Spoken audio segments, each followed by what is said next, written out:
You're listening to the How to Talk to Girls podcast, where you'll learn step-by-step how to meet and seduce beautiful women, whether you're looking for one night of fun, a week-long fling, or a long-term relationship. I'm your host, Trip, and the episode starts now. Hey, it's Trip, and welcome to the How to Talk to Girls podcast. On this episode, we do an interview. That's right. We're talking with Kristen Summers, who is a good friend of mine and also a very, very smart financial advisor. So you might be wondering, why am I doing this? Why am I doing an entire episode on tips for financial planning and for budgeting and for money and things like that? Well, something I talk about that's really important is outer qualities and optimizing them for attraction. So one of the outer qualities is money, finances, and your career.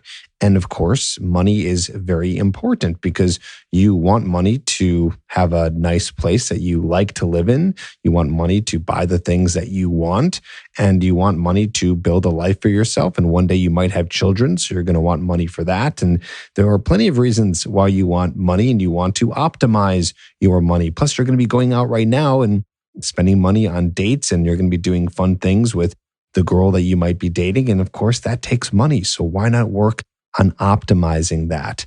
It is good to have the finances to be able to do the things you want and live the life that you want to live. That is why I have Kristen Summers here to help. So we talk about budgeting, we talk about places to find hidden money, and we also talk about what to do if you're in a little bit of debt and what debt is good, what debt is bad, and diving into that as well. So you're going to get a lot of good tips here and things that you can use to start instantly making more money. I know that sounds too good to be true, but it is very true. And some things that she's saying I knew and I use and I can vouch for, and some things I never heard of and I might even start using now. So you're going to hear all of that good stuff. And you're going to be hearing it from the source, someone who actually does this for a living and talks about finance all day long with her clients and people that she teaches and things like that. And I've heard her speak on this many times. And like I said, I would have no one else come on here and speak to this. So you're going to get a lot of great information here.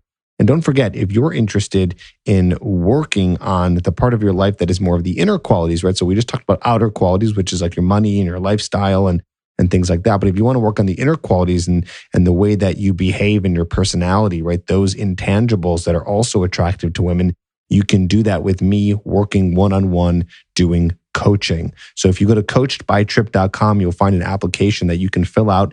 And if you fill it out in great detail, I will contact you back personally by email or by text, and you and I can hop on a free call and figure out if coaching is a good fit for you. So if you're still wondering, how do I be more charismatic? How do I be more confident? How do I talk to women to get them interested in me? How do I make my online dating work for me and actually get matches? All those questions are answered and personally answered in terms of you and your lifestyle. So it's all custom. So let me help you.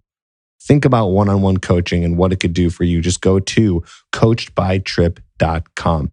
So check that out there. And in the meantime, you're going to want to take some notes on this episode. There are some times when she might be using some jargon that you might not have heard of. It depends how much you know in terms of finances, financial planning, things like that. But I think that you're going to get it. Otherwise, I really recommend that anything you don't understand, just write it down and you can look it up online and learn more about it and things like that.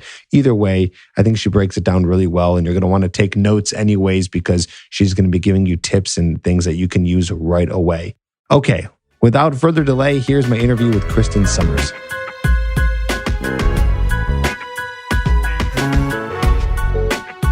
Hey, Kristen, how you doing? Hey, Trip, I'm great. How are you? I'm fantastic. It's good to have you on the podcast.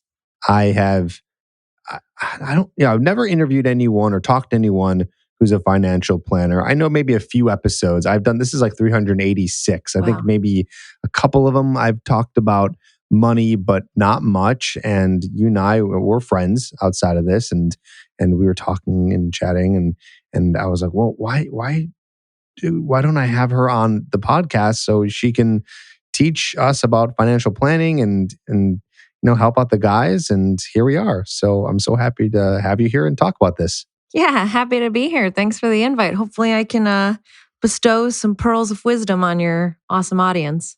I think you will be able to. And this is not like you do this and then now you're just happening to teach it. Like you already teach this, right? Like you talk about this in general, not just in what you do, but you said you teach, right?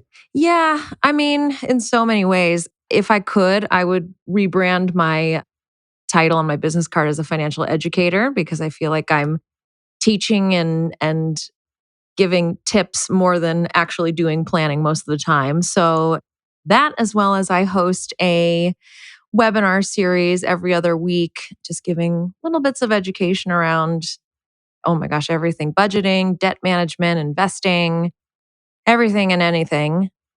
And then, yeah, I have been a professor on a different topic, more music business than business and finance for the last 5 years. So education is a big passion of mine, definitely. Cool. Yeah. No, and I've seen you explain things before, and you have a great way of explaining things. So I feel like you're gonna be able to, teach us some really good stuff here, and so we can understand it, and not talking in a lot of jargon that can be hard for people to understand. So I feel like it's gonna be really good. Here's my first question for you that just came off the top of my head. When you're working with men and women, what are guys' biggest questions to you? And what are girls or women's biggest questions to you? I mean, maybe there's not a difference, but I'm curious if guys are asking one thing and women are asking another. Do you see a difference there? Yeah, I do. It's especially interesting working with couples. I mean, this is using a broad stroke of the paintbrush, but I do definitely see a little bit of a different approach to understanding finances amongst men and women. I find that men are very interested typically in the investment portion. How much can my money grow? What's the most aggressive stock that I can invest in? How can I just be rich fast? And in those conversations, it's just a different mindset, a different approach to those long-term decisions. Whereas I find women, and I think this is much like life and conversation being woman myself, women are looking for the, how do I protect myself? How do I make sure my money's going to be okay? How do I make sure I have enough for my family? How do I make decisions today that will impact me in the future? Less about the quick hit, much more about what's the comprehensive approach that I can take to protect everything that I've already built. So yeah, it's different. It's really paying attention to your audience. And I think there are just gender differences in the conversation. Yeah, that's really interesting. It makes sense. I mean, just thinking about human nature, female nature, male nature, like, it just that makes sense to me. Just feeling like, okay, women are there to kind of like, keep it, protect it, and then guys out there with all their heavy testosterone, like, no, more, we want more, and we will risk all the money to make the more money. Ah, Yeah, yeah. And both are fine. It's just a different approach, different mindset, and it's fine. I think I'm under the belief that you should have both. Like, I feel like whatever, man or woman or whatever, you should be learning both. Like, okay, what can I do to invest and make more money, but also how do I protect and or save and work on the things that I need to have? I mean, what do you think about that? Yeah, I think Do you think it's a balance? I do. I do because I really appreciate a client who is curious. And so they have questions about, well, what am I already doing? I would like some education over the decisions that I've made, as well as what can I be doing better? So, how can I pay attention to what I'm doing? I want to be tactical and I want to be involved, but also thinking about what are some of the decisions I'm making now that will impact me in the future. So, I agree. I think it's a combination of both. Cool, cool. So, and I feel like what we'll be talking about today will hit both in a way. We're going to talk about some budgeting stuff, which can help right now and also long term. That's why you budget, so you can maybe save more and have more. And then you said something to me before we started this call about finding places where there's hidden money, so to speak, right? Yeah. Yeah. Okay, cool. Awesome. So, yeah, I guess let's start with some of the budgeting stuff, right? And it's funny because I'm at the creation of this episode, I'm 35 years old, and I did not learn how to budget until I was maybe 32. Okay. Mhm. It's embarrassing, but hey, that's just the reality. And then it got me thinking, I bet you there's a lot of guys out there who are probably even older than me who also have not tapped into this or maybe don't even plan to do it at all. And once I started doing it, it completely changed my game in terms of money and finances and everything. And I think that it would have been amazing if I knew this when I was much younger. So I think budgeting is important.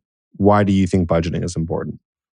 I'm very much a proponent of having kind of an endpoint in mind. So this is a very timely, a very recent analogy that I've created in that I'll bring it back to budgeting, but think about it this way. Why do we go to the grocery store? Okay, that sounds easy enough. We want to buy food, right? But everybody goes to the grocery store and their basket looks totally different, right? Some people are really health conscious, so maybe they're buying whatever, chicken breasts and broccoli. And maybe some people are just like, I want something quick and easy. I'm buying frozen dinners. Some people just don't care. They just want really tasty, yummy food. So they're eating Twinkies and Hot Pockets. No judgment on any of those.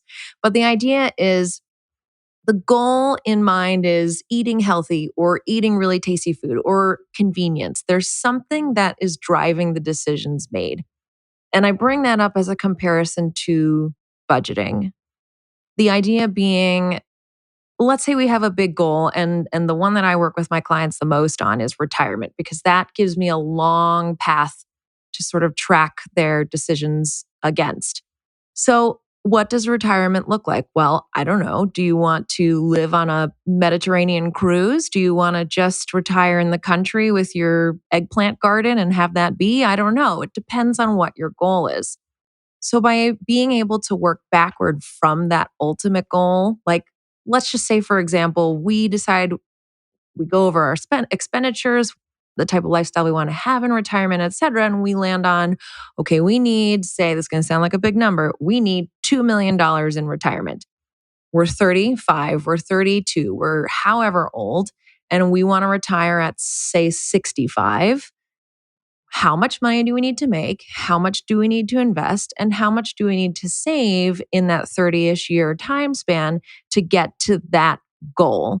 The reason that's really helpful is, especially if you're investment heavy, it really sort of evens the ups and downs of the market. So, recently, at the time of this recording, the market is very low. We just experienced a crash and people are scared. They don't know what to do and they have so many questions. Why? Because there was no end goal in mind. So, let's say we lose a ton of money, call it, it's relative. We'll say we lose $20,000. Is that a lot? Is that a little bit?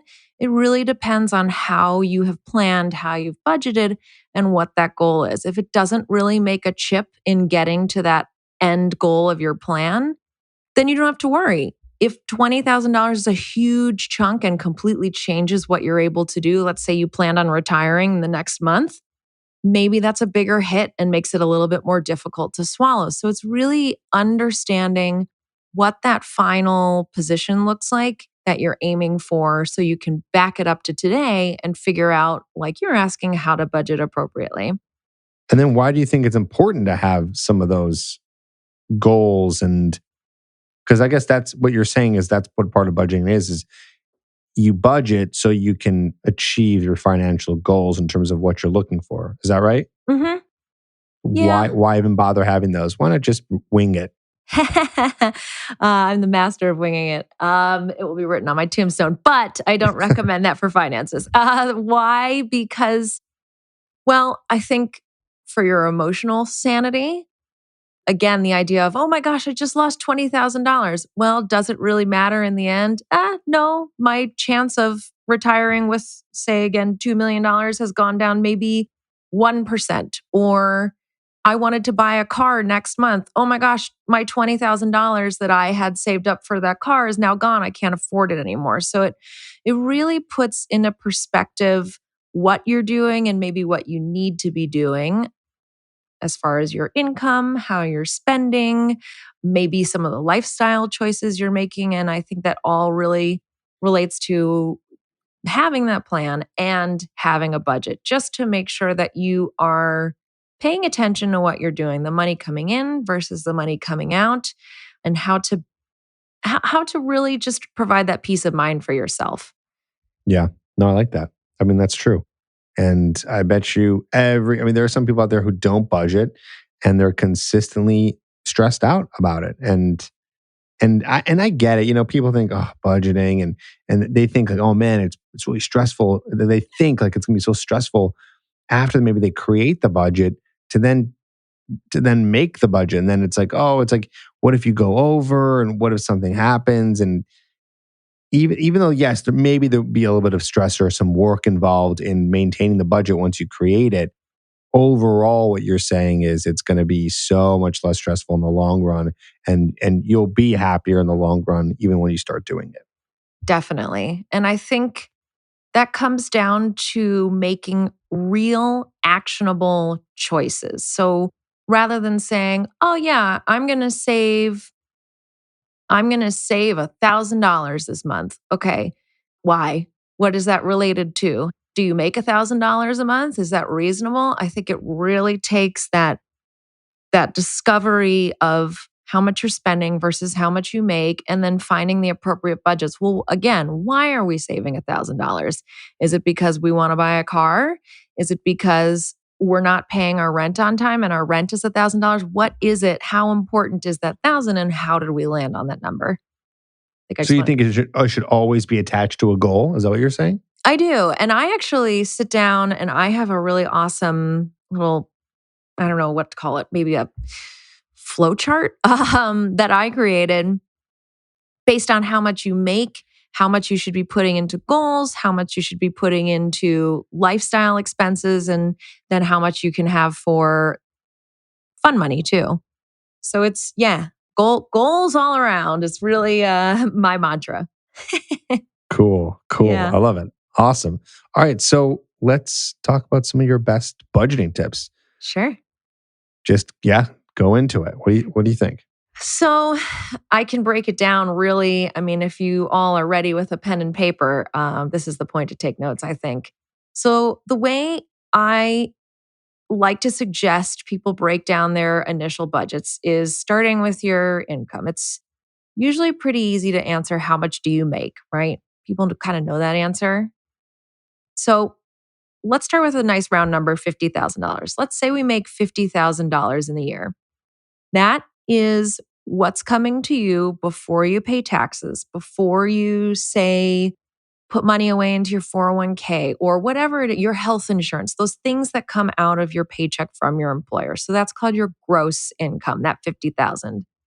Once those taxes and retirement accounts and insurance and whatever it is you have automatically taken out of your paycheck comes out, that leaves you with your net income. So then from that net income, that's the amount that hits your bank account after you get paid, you're able to sort of break off those buckets of goals, necessary expenses, and that fun money that I mentioned. So click your pens. Here we go. My first recommendation is, of course, we need to figure out what our essential expenses are. So those are things like rent, utilities, food, maybe beer. I don't know what's important to you. That's for you to decide. But those things you must pay for every single month. And that amount of that net income, that dollar amount that hit your paycheck after you get paid, I recommend is a maximum of 50% of that net income. So I'll bring it around to some real numbers. We started with $50,000 a year after taxes, etc. Let's say we have maybe $35,000. So half of that $35,000 for the entire year can go up to your expenses. So that's a great way to figure out what your rent might be appropriately.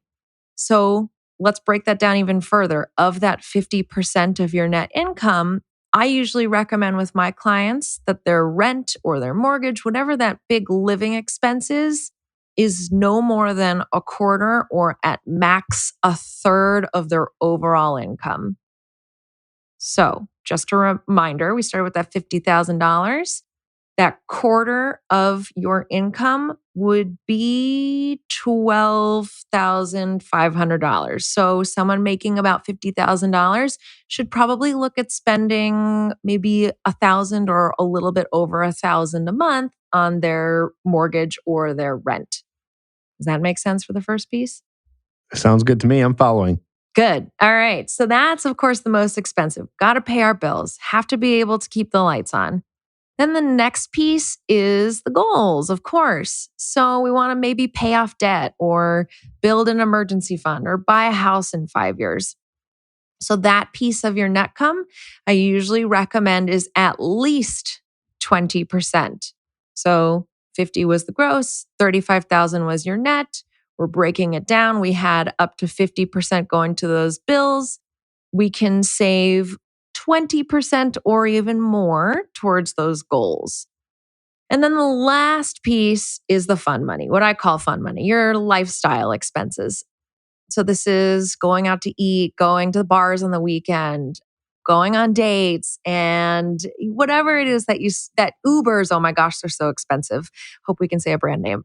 That I recommend is the last little bit, which is 30% of your net income. And I know this is a lot of numbers. Trip, if you're interested, I have a great actual PDF I can send you that details all these numbers out. Or they're always able to email me and I'm happy to send it out too, whatever's easy. You might get a lot of emails. Okay. If you can handle that, though. Shush, why not? Bring it on. I'm ready for the flood. All right. What's your email? Okay. It's Kristin, Kristin .Summers, SUMMERS at ampf.com. That's Apple Murphy Portfolio Feet. You got this. I'm sure those are exactly what the right words are for those letters. ampf.com. Anyway, the point being, we've broken down our budget into three main components: essential expenditures, goals, and lifestyle expenses, which is probably the opposite of what most people do already, including me before I started in this role. I took the money that came into my bank account, I would spend, and then kind of whatever was left over, I put toward my goals or my savings. This takes it in a opposite approach. You pay yourself first, you pay your goals, pay your bills, and then the leftover is what you have for fun money. So it forces you to save. It forces you to really do better for yourself. Cool. Yeah. I like that. That seems pretty simple.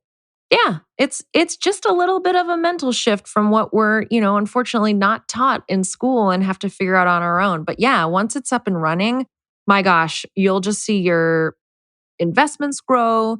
You'll be able to get to those goals. You'll be able to buy a house faster. It just really benefits. Keeps you out of debt. Keeps you out of debt. Exactly. Yes, yes, yes. All of it. Yeah. I always think there's pretty much two reasons why people go into debt. It feels like one, they're not budgeting, so they don't really know what's going where and how it's all working. So they're left with the balance at the end of the month. Or two, they are budgeting and they're choosing to, use a credit card. Yeah. But, that first one is dangerous, is if you don't know what's happening and you have your credit card debt would just keep going up and it could turn into a disaster potentially. Yeah, it's snowball credit cards. Oh my gosh, they snowball so fast and they get out of control. And then at some point, people just say, I don't know how to take care of this, and throw their hands up and just let it run wild. Yeah. Yeah. It's What are your tips for that? Do you think someone should have a credit card? Do you think it's a good idea? If so, how do they use it? What are some of your thoughts on credit cards? I think credit cards are good if you can responsibly manage them. So, for example, some cards offer, cash back or travel rewards or Uber credits or, whatever. And so there is an awesome advantage in having them for those benefits, which can save you money in the long run. However, again, it's just going back to knowing what's coming in versus going out and having those goals and a plan really in mind. If you are able to manage those benefits responsibly, and like you said, Trip, not going over, not just, I have a credit card so I can, buy whatever, I can pay for whatever, I can afford everything. If you are very diligent about what you're spending and what you can afford, I think they can be great. But yes, it is very easy to fall into that trap of credit card debt, and it's so hard to catch back up. Yeah, it is. I think, I think, yeah, credit cards, I agree. Really good for, if you can do it responsibly, you can get a lot of rewards, right? A lot of benefits. Like, again, this is not a sponsor, but I have that Chase card and you get like 3 times the points.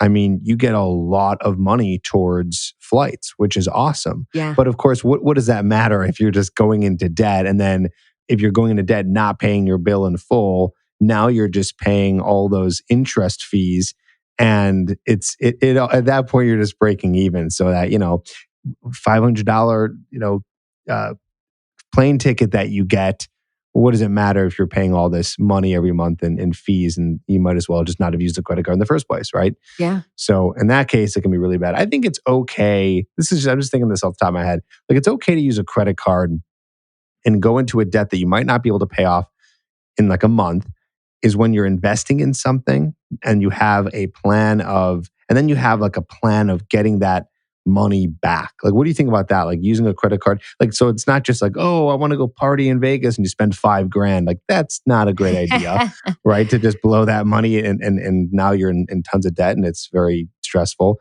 But if Right. you want to buy something that you need, right? An emergency might happen and you don't have an emergency fund, maybe buying something that needs to be replaced immediately, but then also that should come with some sort of plan, being able to pay that back. So what do you think about it in those terms? Any thoughts on that?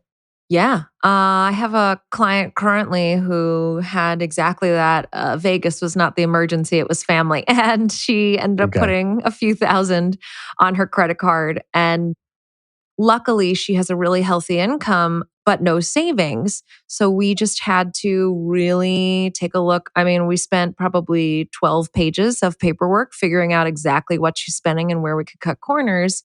So she's able to throw a few thousand at that credit card debt quickly and get it paid off as soon as possible. Yeah, so she's not incurring that like exactly what you just mentioned, that interest, which who was it? Someone called it idiot tax to me, which I thought was pretty hilarious. Oh, that's funny. Yeah. Yeah. So I agree. Having a plan, just being responsible, being careful. I'll just throw this in as a actionable tip. Maybe it helps somebody out who's listening. If you are listening to this and feel like, I'm in that state, I'm in that snowball, I'm climbing that mountain of credit card debt and I don't know what to do, there are options out there available if you're just way over your head. Like, for example, you can call your credit card company and just say, you know what? I mean, I would not use this as plan A, but if it just gets to that point, you can call your company and say, I know I can't pay this and I'm just not going to be able to. How can we mutually benefit each other? And just have a conversation honestly with your credit card company. A lot of times they'll bring down your interest rate or they'll work with you to get that either paid off or they'll reduce what you owe. There's so many great options out there that people just aren't aware of to chip away at that mountain. Got it. Cool. Yeah. Awesome. All right, we can go far down this road, Oh, but I want to yes. bring it back up because there's so much like we talked about in terms of debt. But let's bring it back. So we talked about budgeting. You gave some really good ideas there, and then you said guys can email you with that flow chart that you had. Sure. Yeah. Happy to Okay. happy to send that out. Cool. Awesome. And then let's talk about where people can find some of this hidden money, or where they can find more money that they can have, that they can use. Maybe it's for debt, maybe it's for saving, whatever it may be. What's this all about? Yeah. So a hidden paycheck, that's something I love to work with my clients with. That's kind of day one conversation. We just are able to make really, really small changes. I mean, things that you can do in the 10 minutes after you stop listening to this great podcast to really change your standings today. And the big one that I love and I tell everybody to do is take your savings that you have at any of the big box banks, Chase, Wells Fargo, Bank of America, wherever it is you have your checking and savings accounts, and move those over to what's called a high yield savings account. It is Another type of savings vehicle, however, unlike what you probably have already, where you're seeing a couple pennies come back to your account in interest every month from your bank, a high yield savings account will over time give you dollars. So instead of, say, for example, the 0.2% interest you get from your traditional savings account, these high yield savings accounts will offer something more like 1% or even 1.5%. Maybe 6 months ago, they were up to 2.2%. So it's really nothing more difficult than switching to a different type of account. It's really that simple. And there are tons of banks that have them. I know. Well, how do you find one? Because there's gonna be because this someone might listen to this years later and it could be changed. So, what Yes. do you think is like a good way for someone to find a good high yield savings account, or how do they know what to look for in terms of one that's going to be good? Yeah. So you definitely want to go with, that's a great question, actually. You want to go with a bank that is big and old and strong. I make no money from this recommendation, but it's not my firm. I actually recommend that people open a high yield savings account with Goldman Sachs, which is a different firm. And they have a high yield savings account called Marcus, like the man's name, Marcus. The reason I recommend that is for exactly what I said. They're old, they're big, they're strong, they're not going anywhere. A lot of banks recently, with the recent economic downturn, are actually getting rid of their high yield savings accounts. They don't necessarily tell their customers, they just see a much slower interest rate coming back to their account. So find a firm or a bank that you really trust, do your research. The biggest thing you want to look for is a bank that has FDIC insurance. That is the key. Are there any that don't? Probably. I couldn't name any, but I wouldn't use them. Okay, I'm sure okay. they're out I would there. imagine like if you, yeah, that'd be crazy. They don't have that. Okay, so someone like Marcus, they put their money in there. What is? It seems like too good to be true. So I'm Yeah. playing devil's advocate here. What is the downside of doing that? Like, what like it sounds like this is why doesn't everyone know about this? Like, what you can get all this huge interest. What's the downside of using them or using Yeah. a high yield interest bank? Because there's always a catch, right? There's no such thing as a free lunch. No, of No, course I not. agree with you. I'm with you. There is a catch. It's a small one, but the catch is in comparison to, say, you have your checking and savings at, I'm just using a random firm, Chase. You're able to transfer that money from your savings to your checking instantly. With these high yield savings accounts, it's more likely to take a day or two. You're not necessarily going to be able to go to your ATM and pull money out. You will have to transfer it online, and it just might take a little bit longer. That's the catch. Got it. Okay. Mhm. And then diving just a little bit deeper into this for anyone who's nerding out on this. But so I'm looking at Marcus. They're at 1.55%. Yes, good And job. I'm at Wealthfront. Do you know Wealthfront? Yeah. It's a robo advisor. Yes. So because of what's happening, it's now down to, it was at like I think it was around the same, like 1.55, or it was like 1.6 or something. And now it's at like 0.36. Oof. So it went down. So I'm curious, was Marcus much higher before this crash? And now it's just only down to 1.55. And it's pretty awesome that they're at 1.55 now with what's happening. Yeah. So again, yeah, Wealthfront is great for so many reasons, but it's just unfortunately not as strong as some of those larger firms, which is why Mm, you're seeing that downturn. I know one of my clients used Betterment, same thing. yeah, But same thing. even I know someone else I work with used PNC, which is a bank, a well-established bank. They had the exact same experience that you did. I know Marcus was at 1.7, maybe 3 or so months ago. So, yeah, they've been able to maintain that. I know that there is another online bank called CIT. I actually really like them for a lot of personal reasons. But they're still at 1.7, which is great. They were at 2.2 maybe 6 months ago or so. But it really just depends on, yeah, the stability of the firm or the bank, as well as the economy. Rates are going to go up and down, and yeah, if you're someone seeing less than 0.5% interest, I would say you're a great candidate for making the switch to a stronger high yield savings account. And yeah, and it's not difficult. It's very easy. That's really my best, I don't know, tip, piece of advice I can offer as a quick hit. Cool.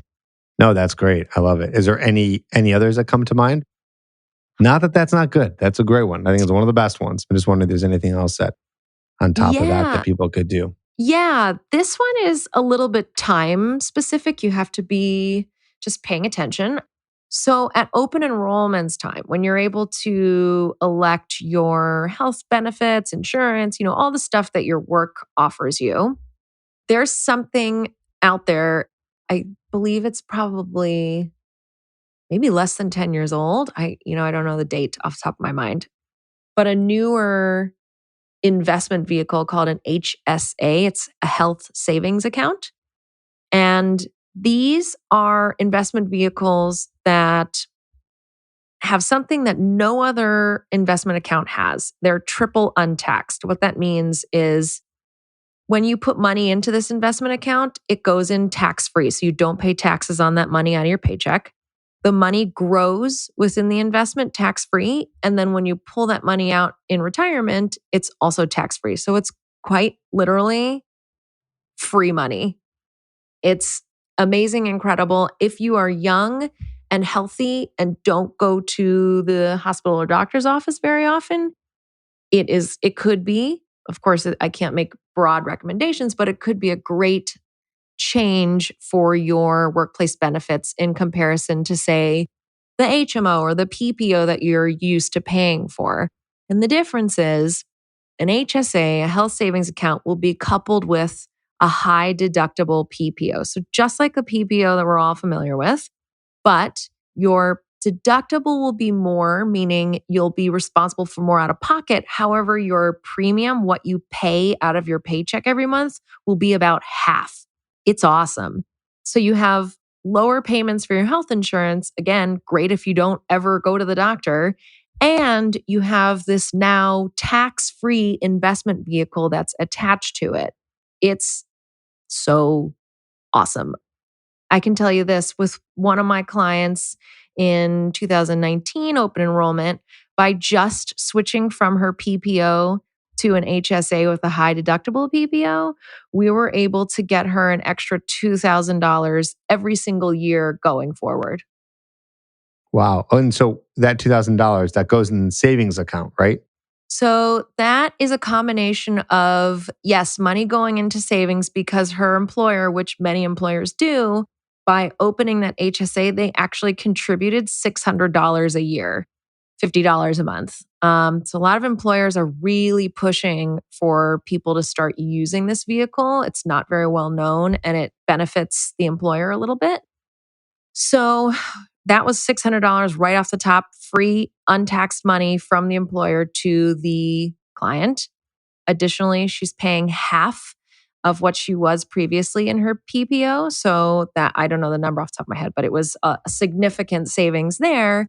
And then, yes, as well as what she was able to put away in that investment vehicle tax free, got her to that $2,000 every single year going forward. Got it. And so and then the catch is you just have a very high deductible. Is that right? Correct. So, yeah, you're responsible for more out of pocket, but most of the time, again, I just can't say across the board. If you were to compare the numbers, let's say something catastrophic happened and you had to pay the maximum out of pocket, whether you had your PPO traditional or your high deductible PPO, maxing the deductible as well as in conjunction with saving that money that you're not spending on the monthly premiums, you'll still be saving money in the end with an HSA. Usually. Interesting. Well, Yeah. damn. I think you convinced me. I got to look into this. They're not bad. I love it. Yeah. Cool. No, that was a great one. I'm glad yeah, I know that maybe not, money right away, but that's a very good tip. That's a very good tip. I've never heard of anything like that. And that's why we have you on here to give Here us some of those I am. things that the Yes. financial planners would know. That was great. No, this was interesting. I loved it. I'm sure, the guys listening got some real value out of it because money is important. You need money to survive. I always say, and this is not my quote, this comes from someone else, money solves problems. that not having money causes. Ooh. And so I kind of live by that phrase or quote, just because money is not a bad thing. It's good to have it, and it can do wonderful things for you if you know how to use it right. So, Yeah. any other thoughts or anything you want to leave us with? And also, Kristen, and we didn't talk about this before we got on the podcast, but can people hire you? Can they work with you virtually? Is there, can this be a way for guys to contact you to work with you, or how does that work? Yeah, absolutely.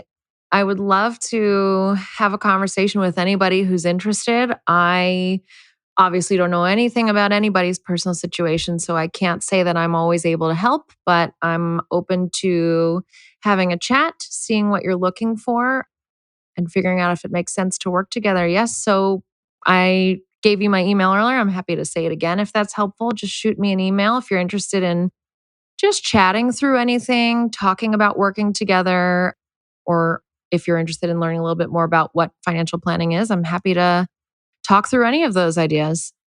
Sweet. Just give us your email once again, and also I'll make sure to put it in the show notes too. Sure. Yeah. It's Kristen, Kristin, .Summers, SUMMERS, @AMPF.com. A is an apple, M is in Murphy. What was the next one? P as in platypus. F as in financial. F as in financial. Lovely. Okay, cool. Yeah, I highly endorse her. I trust her. She's very smart. So yeah, email her and work with her. Kristen, thank you so much for being here and doing this. Really appreciate it. Thank you, Trip. This was great. Hopefully I was able to help someone out today. Well, you helped me out, and that's enough. Oh, good. That's all I wanted. Awesome. Thank you. All righty.